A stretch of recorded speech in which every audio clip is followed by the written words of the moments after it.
بسم اللہ الرحمن الرحیم۔ ایک بہن کا سوال یہ ہے کہ خلا لینے کے بعد کیا بیوی اپنے شوہر کے گھر میں رہ سکتی ہے، جبکہ گھر بڑا ہے اور راستے اور فاصلے بھی موجود ہیں، دروازہ بھی الگ ہے؟ تو اس کا جواب یہ ہے کہ اگر پہلی بات تو اس کا جواب یہ ہے کہ عورت کو طلاق یا خلا طلب کرنا اپنے شوہر سے چھوٹی چھوٹی باتوں کی وجہ سے جائز نہیں ہے، مگر کوئی عذر شرعی ہو اور جس کی وجہ سے زندگی شوہر کے ساتھ گزارنا بہت مشکل ہو جائے اور دونوں میں کسی طرح سے انبن ہو جائے اور وہ دونوں ایک ساتھ زندگی گزارنا بہت ہی مشکل ہو جائے، ناگزیر حالات ہو جائے، تو اس صورت میں شرعی اعتبار سے طلاق لے لے، یا ہے کہ خلا یعنی شوہر اپنی بیوی کو مہر کے عوض یا بغیر مہر کے عوض بھی اگر بیوی کی طلب پر قاضی اس کو خلا دے دے، یعنی عورت اپنے شوہر سے ہمیشہ کے لیے وہ جدا ہو جائے، تو اس کی عدت علماء اکرام نے 1 مہینہ بتائی ہے۔ اب سوال یہ ہے کہ کیا عورت خلا لینے کے بعد اپنے شوہر کے گھر میں رہ سکتی ہے یا نہیں؟ تو اس میں جواب یہ ہے کہ اگر عورت حاملہ ہے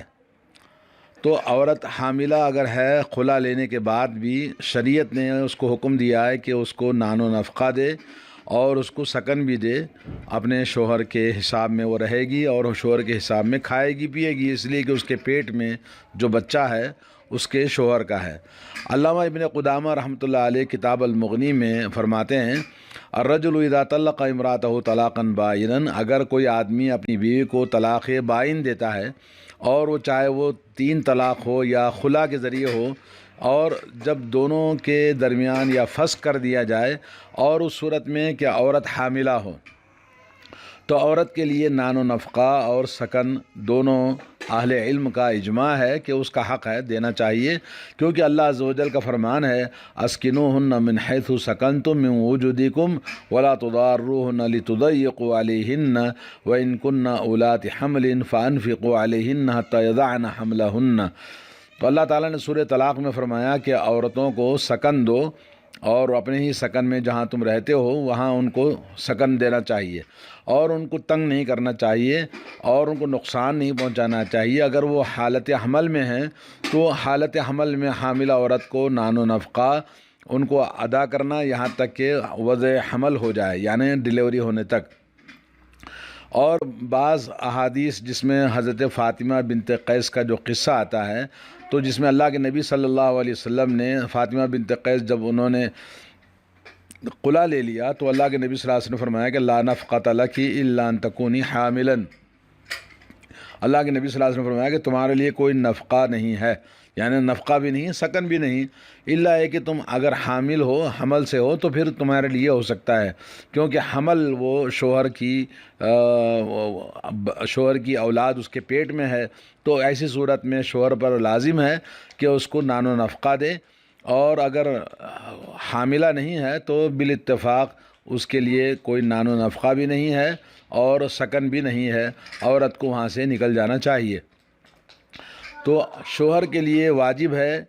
کہ اپنی بیوی پر خرچ کرے اور اس کے لیے سکن کا بھی انتظام کرے، مناسب جب وہ حمل سے ہو، یہاں تک کہ حمل کی ڈیلیوری اس کی ہو جائے۔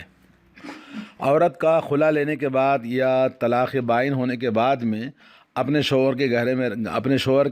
گھر میں رہ کر عدت گزارنا واجب نہیں ہے، اور اقوال اہل علم کے نزدیک یہی مسئلہ ثابت ہے۔ البتہ یہ کہ عدت گزارنے کے لیے اپنے شوہر کے گھر میں اگر اس کا کوئی اور جگہ انتظام نہیں ہے تو اس شرط پر وہ رہ سکتی ہے، جیسے بہن کا سوال یہ کہ وہ گھر الگ ہے، راستہ الگ ہے، بالکل فاصلہ ہے، اگر کوئی مجبوری ہے تو وہاں گزارنا چاہے تو گزار سکتی ہے، اور اپنے گھر میں اگر امن ہے اور اس کا گھر رہنے کے لیے موجود ہے، اس کے عزیز ہیں، تو وہاں چلے جانا چاہیے خلا کے بعد یا طلاق بائن کے بعد۔ علامہ بہوتی رحمۃ اللہ علیہ کہتے ہیں کہ عورت اپنی عدت کو جہاں چاہے گزار سکتی ہے، اپنے شہر میں جہاں اس کے لیے امن و امان کے ساتھ عدت گزارنا آسان ہو، اور اپنے شوہر کے گھر میں عدت گزارنا اس کے لیے واجب نہیں ہے۔ اور اسی طرح سے فاطمہ بنت قیس کا جو قصہ ہے اس میں روایت آتی ہے کہ ابو عمر ابن حفص نے طلاق دیا تھا اپنی بیوی کو، طلاق البتہ یعنی آخری طلاق دیا تھا، اور وہ غائب تھے، اور انہوں نے کچھ چیز دے کر اپنی بیوی کو، جس کو ہمیشہ کے لیے طلاق ہو گئی تھی، تو کچھ چیز دے کر بھیجا۔ وہ عورت ناراض ہوئی اور اس کے بعد اس نے کہا واللہ ما لک علیہ من شیء۔ تو حضرت فاطمہ بنت قیس نے کہا کہ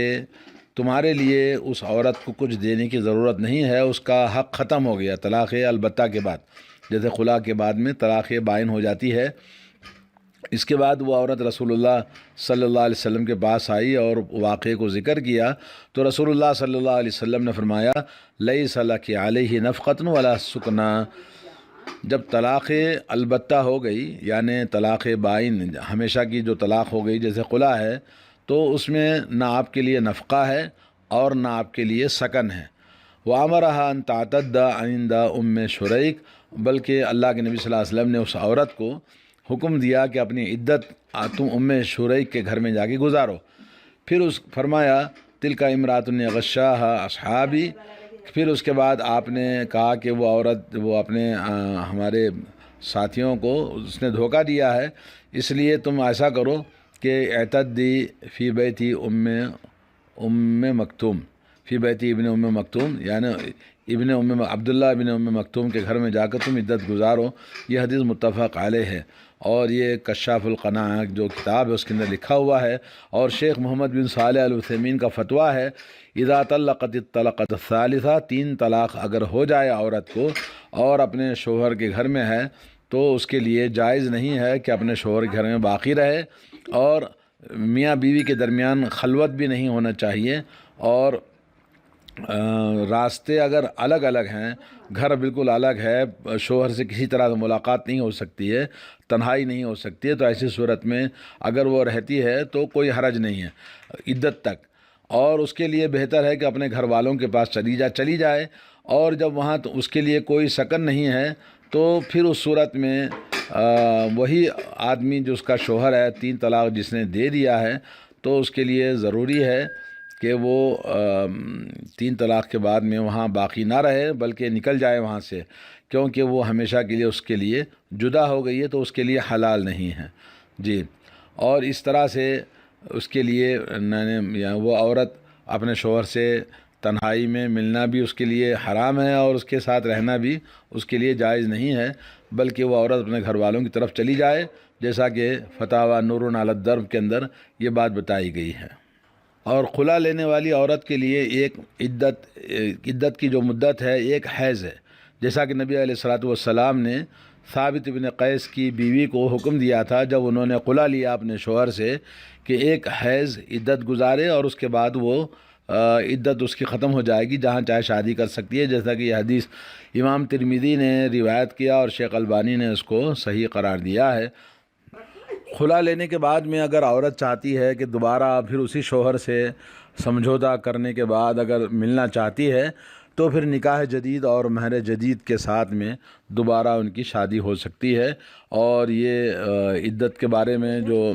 1 مہینے کی عدت ہے، اگر وہ کوئی اور اس کے رہنے کی جگہ نہیں ہے، مجبوری ہے، تو صورت میں جیسے کہ سوال آپ نے کیا، گھر الگ ہے، دروازہ الگ ہے، بالکل کوئی ملاقات کا یہ نہیں ہے، اگر وہاں مجبوری ہے تو وہاں 1 مہینے کی اس کی اجازت مل سکتی ہے، واجب نہیں ہے، بہتر ہے وہاں سے نکل جائے، جبکہ اس کے پورا ہمیشہ کے لیے وہ ختم ہو گئی ہے، اور 1 مہینے کے بعد تو وہ اس کے لیے حلال ہے کہ کہیں بھی وہ شادی کر سکتی ہے جی۔ السلام علیکم ورحمۃ اللہ۔ مسئلہ ہے کہ جب کوئی طلاق رجعی دیتا ہے، پہلی دوسری، تو اس میں اللہ رب العالمین نے حکم دیا کہ لا تخرجوہن من بیوتہن ولا یخرجن الا ان یاتین بفاحشۃ مبینہ، یعنی عدت کے زمانے میں مطلقہ عورت کی رہائش کا مکان اپنے خاوند کے مکان میں رہیں، اپنے مکان میں رہیں، اسے نہ نکالیں باہر، اور خود نکلنا بھی عورت کا جائز نہیں ہے، کیونکہ وہ اپنے خاوند کے حق میں رکی ہوئی ہے۔ عدت کے زمانے میں مطلقہ عورت کو خاوند کے گھر گزارنے کا حکم دینا اس مصلحت سے ہے کہ ممکن ہے کہ اس مدت میں اس کے خاوند کے خیالات بدل جائیں، طلاق دینے والے ممکن ہے اپنے طلاق پر نادم ہوں اور دل میں لوٹا لینے کا خیال پیدا ہو جائے، پھر اپنی بیوی سے رجوع کر سکے، دونوں میاں بیوی امن و امان سے زندگی گزار سکیں۔ باقی وہ عورت جس کی طلاق کے بعد خاوند کو رجعت کا حق باقی نہ رہا ہو، اس کے لیے عدت گزارنے کے زمانے تک مکان کا دینا خاوند کے ذمے نہیں ہے۔ اسی طرح جس عورت کا خاوند فوت ہو جائے اسے بھی رہائشی مکان عدت تک کے لیے دینا اس کے وارثوں پر نہیں ہے۔ ان کی اعتماد دلیل حضرت فاطمہ بنت قیس فہریہ رضی اللہ تعالی عنہ والی حدیث ہے کہ جب ان کے خاوند حضرت ابو عمر بن حفص نے ان کو تیسری آخری طلاق دی اور وہ اس وقت یہاں موجود نہ تھے بلکہ یمن میں تھے اور وہیں سے طلاق دے دی تھی، تو ان کے وکیل نے ان کے پاس تھوڑے سے جو بھیج دیے تھے، یعنی کچھ چیزیں بھیجی تھی، یہ تمہاری خوراک ہے۔ یہ بہت ناراض ہوئیں اور اس نے کہا کہ بگڑتی کیوں ہو، تمہارا نفقہ کھانا پینا ہمارے ذمے نہیں ہے۔ یہ رسول اللہ صلی اللہ علیہ وسلم کے پاس آئیں، آپ نے فرمایا ٹھیک ہے، تیرا نفقہ ان پر نہیں ہے۔ صحیح مسلم میں ہے کہ نہ تیرے رہنے سہنے کا گھر ہے اور نہ ان سے فرمایا کہ تم اسے ام شریک کے گھر اپنی عدت گزار سکو، اور پھر فرمایا کہ وہاں تو میرا اکثر صحابہ جایا آیا کرتے ہیں، تم بہتر ہے عبداللہ بن ام مکتوم کے ہاں اپنی عدت کا زمانہ گزار دو، وہ ایک نابینا آدمی ہے، تم وہاں آرام سے اپنے کپڑے بھی رکھ سکتی ہو۔ رسول اللہ صلی اللہ علیہ وسلم جب آخری تیسری طلاق ہو گئی تب آپ نے حضرت فاطمہ سے فرمایا کہ نان و نفقہ گھر بار خاوند کے ذمے اس صورت میں ہے کہ اسے حق رجعت حاصل ہو، اور جب حق رجعت حاصل نہیں ہے تو یہ بھی نہیں ہے، یعنی نہ نان و نفقہ ہے اور نہ ہی اس کے لیے سکن ہے، تم یہاں سے چلی جاؤ اور فلاں عورت کے گھر اپنی عدت گزارو۔ پھر آپ نے فرمایا کہ صحابہ اکرام کی وہاں آمد و رفت رہتی ہے، تم ابن ام مکتوم کے گھر عدت کا زمانہ گزار دو، نہ وہ نابینا ہے، تمہیں دیکھ نہیں سکتے۔ طبرانی میں ہے کہ حضرت فاطمہ بنت قیس ضحاک بن قیس قرشی کی بہن تھی، ان کے خاوند مخزومی قبیلے کے تھے۔ طلاق کی خبر بعد ان کے نان و نفقہ طلب کرنے پر ان کے خاوند کے اولیاء نے کہا تھا کہ نہ تو تمہارے میاں نے کچھ بھیجا ہے نہ ہمیں دینے کا کوئی حکم ہے، اور حضور صلی اللہ علیہ وسلم کے فرمان میں یہ بھی مروی ہے کہ جب عورت کو وہ طلاق مل جائے جس کے بعد وہ اپنے اگلے خاوند پر حرام ہو جاتی ہے، جب تک وہ دوسرے سے نکاح اور پھر طلاق نہ ہو جائے، اسے اس صورت میں عدت کا نان و نفقہ اور رہنے کا مکان کا اس کے خاوند کے ذمے نہیں ہے۔